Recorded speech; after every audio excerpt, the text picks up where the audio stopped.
Well, good afternoon. This has been a whirlwind of a week. I'll tell you what, I'll be honest, I haven't fished an absolute ton this week. It was a very busy week for us as a team at Clam Outdoors. As many of you know, we pushed the ice fishing ball down the hill on Friday with Clam Pro Day. We launched all of our new products, 65 plus new products for the 22-23 ice fishing season. Right now on clamoutdoors.com, you can see all of the new products from the new fish traps, ice armor, rods, reels, tackle, you name it.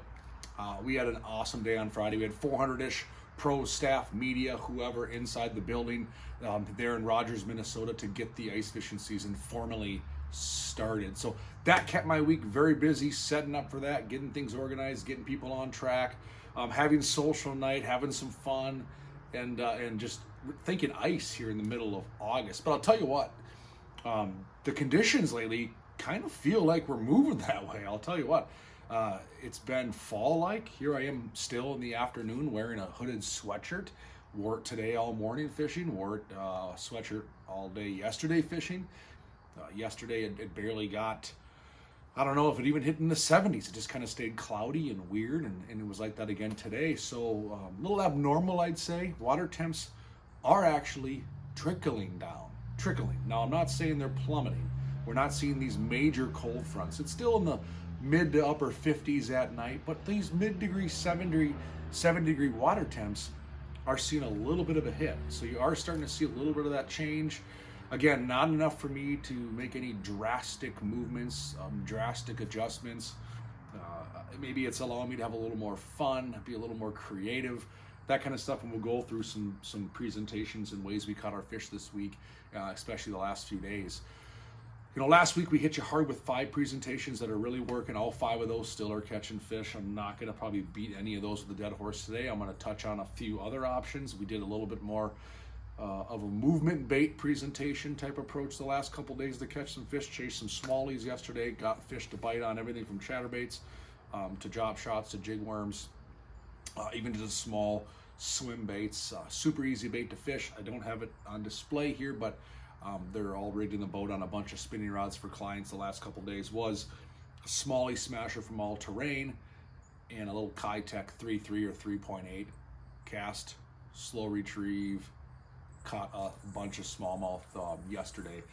So that's an easy bait to fish, and that bait will actually catch fish for the rest of the open water season. You can fish it really slow. So when we get into these cooler periods, let's say in October and even November, you can just slowly roll that smallie smasher and paddle tail, that swim bait, and it'll catch fish. So we saw water temps in the low 70s.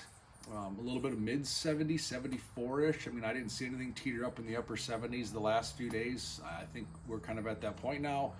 We got Labor Day in a few weeks here, and then from there, things generally are going to start cooling off, right? That's where the storm skin's going to come out, the Blackfish soft shell is going to be a regular on my body, and we start thinking fall patterns, which for me is some of my favorite times of year to go fishing, is in that October, mid-September to October time frame. So some fun ways we caught our fish this week. We kind of slowed down a little bit on some spots and targeted maybe some shallower structure in that 4 to 10 foot range. I threw a frog a little bit, caught a bunch of fish on it. Frog catches fish all summer long, and there's all kinds of variations of frogs. I throw a lot of Spro frogs, the Terminator frogs. My kids actually crushed them on. This is just a Terminator. I don't even know the name of this color, but it just caught fish, so it deserved a little bit of limelight, just kind of a brown top, light bottom. It worked, right? Fish were chowing on it. So the frog bite can be really fun this time of year. It'll actually get better. The frogs will start to move, which I think they kind of are a little bit. And I only say that because my daughter, Callie, collects frogs and toads, and I ran over a couple in the driveway the other night, and I heard about it. So it was a fun conversation because I should not have run over frogs when I didn't see them in the pitch black. But they're moving around, and I would imagine they're getting into the water to some capacity as well. So not surprised the fish are biting on frogs. They bite on frogs all the time. Everything bites on frogs pretty much all season. But I do love throwing a frog a lot here late October or August, Labor Day through first part of October. Frog fishing's a lot of fun and a good way to catch them. You know, we turned to a moving bait, like I mentioned, a lot the last couple days. And when I mean a moving bait, something we're casting, retrieving.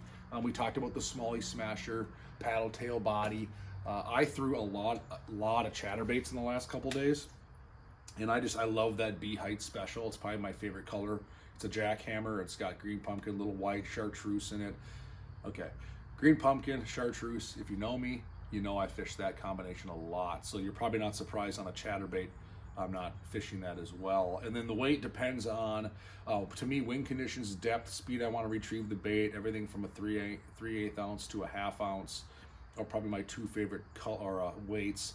And then this one I just happened to throw a Kitech on the back of that. I wanted a tighter wobble, a little more consistent turn.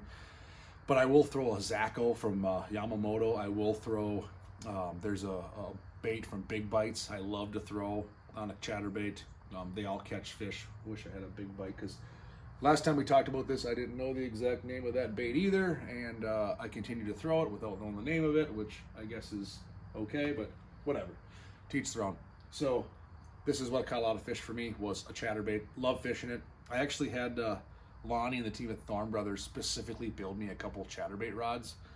I don't know if that's the next level fishing dorkness, but I'm guessing a lot of you out there do as well. And this is actually a Predator blank.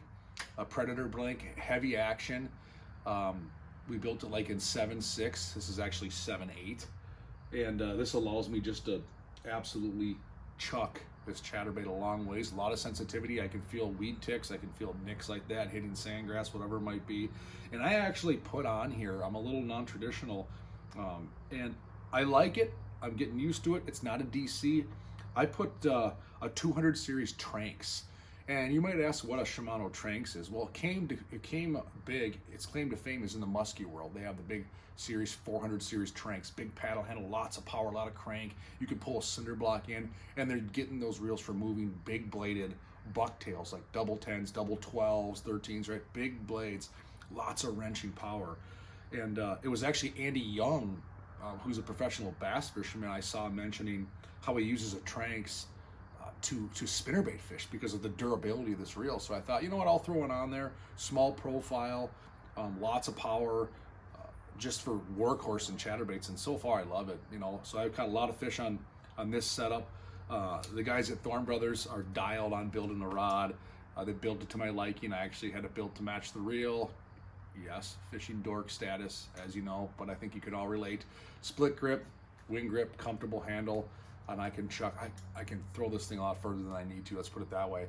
Super sensitive, fits in my hands, and I can just work this bait over. So that's my chatterbait, and will be my spinnerbait rod and reel. The spinnerbait thing is gonna really pop off. If you're not fishing spinnerbaits in fall, you know, 1/2 ounce, 3/4 ounce, big willow blades, you're missing out. It catches a lot of bass and a lot of big bass. Slow rolling spinnerbaits here from Labor Day until Halloween is going to be where it's at. But chatterbait was catching a pile of fish, everything from big bass to a lot of pike. Just a fun way to go fishing. And the other presentation I want to talk about is a Ned Rig, but I'm not going to hit you with everything we've hit you at. We're fishing a fast approach in Ned Rig. And what I mean by that is I'm taking that mighty head and I'm taking half a Kamita. So I'm not fishing, I didn't fish the Ned Ringer. I didn't fish, you know, the pocket fry. I fished a heavier plastic, right? So I took half of a Kamita. I still fished my mighty head, and this plummets quicker through the water. So I was pitching it around more emergent vegetation, chasing smallmouth in 7, 8, 9 feet of water, being quick, being reactive. I necessarily wasn't, I guess, fishing this approach as finesse, just smaller profile, fast action, quick, get after them. So Ned Rig always gets that you know, connotation with it, that, you know, assumption that you're just kind of like finesse fishing. But no, we were actively pitching the Ned Rig, and with that I went to a heavier plastic, sunk quicker, got after them a little faster, and I'm still using the same kind of setup. I got a 7 foot medium action rod, medium power rod, 20-pound braid, 8 to 10 pound fluorocarbon leader, and we use this to chase smallmouth, even cut a lot of largemouth on it, and it was more reactionary, right? I'm not just casting, feeding line, letting it soak. I was pitching it, working it, reeling up, pitching it again. So a lot of ways you can fish a Ned Rig jig worm. It's not just always sit and do nothing. When I'm fishing the weed line bite, you know how I do it, right? The reel is there just to pick up slack. The rod does the work. But when I'm pitching and working a little more aggressively in some of these shallow water applications like we did the last couple days, and by shallow I mean 6 to 12 feet, we're not up against the bank, I want that to hit quick. I'm working the Ned kind of like this.